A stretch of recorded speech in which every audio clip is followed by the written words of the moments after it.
बिस्मिल्लाहिर्रहमानिर्रहीम। अस्सलामु अलैकुम। रमज़ान मुबारक इतना प्यारा महीना है। इसमें अल्लाह ताला अपनी ख़ास रहमतें नाज़िल फरमाता है। इसमें अल्लाह ताला हमारे लिए बरकतें पैदा करता है। अल्लाह ताला सबकी दुआएं कबूल फरमाता है। अल्लाह ताला हमारे इतना ज़्यादा करीब होता है, हम अल्लाह ताला से सच्चे दिल से जो दुआ भी मांगे वो कबूल होती है। एक बार मूसा अलैहिस्सलाम ने अल्लाह से पूछा कि या अल्लाह, जितना मैं आपके करीब हूँ आपसे बात कर सकता हूँ, इतना कोई और करीब है?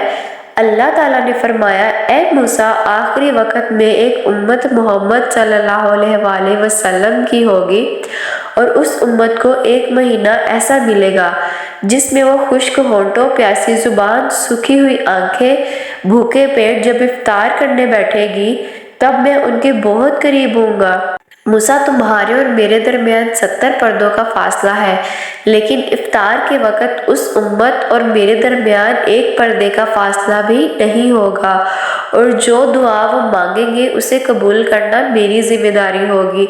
सुबहान अल्लाह। अगर मेरे बंदों को मालूम होता कि रमज़ान क्या है तो सब तमन्ना करते कि काश पूरा साल रमज़ान ही हो।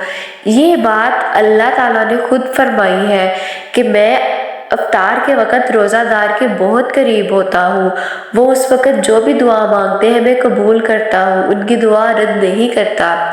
सच्चे दिल से अपनी तमाम मुरादें अल्लाह ताला से मांगे, अल्लाह ताला तमाम दुआएं पूरी करेगा, हर मुराद पूरी करेगा, हर तमन्ना पूरी करेगा। लेकिन नेक दुआएं मांगे, सबके लिए बेहतरी की दुआएं मांगे। हो सकता है कोई आपकी दुआओं का तलबगार हो और हो सकता है आप किसी की दुआओं के तलबगार हो। अल्लाह ताला हम सब की दुआओं को अपनी बारगाह इलाही में कबूल मंजूर फरमाए और हमारे रोज़ों को अपनी बारगाह इलाही में कबूल मंजूर फरमाए। अपनी दुआओं में मुझे भी याद रखिएगा, क्या पता मेरी तमाम दुआएं आपकी दुआओं की मुंतज़िर हो। आपके सदके अल्लाह ताला मेरी दुआओं को भी कबूल मंजूर फरमाए। उम्मीद करती हूँ आपको वीडियो अच्छी लगी होगी। लाइक कर दे, चैनल सब्सक्राइब करना मत भूलिएगा। अल्लाह रब्बुल इज़्ज़त आपका मेरा हामी नासिर दुआ में याद रखें। अल्लाह हाफिज़।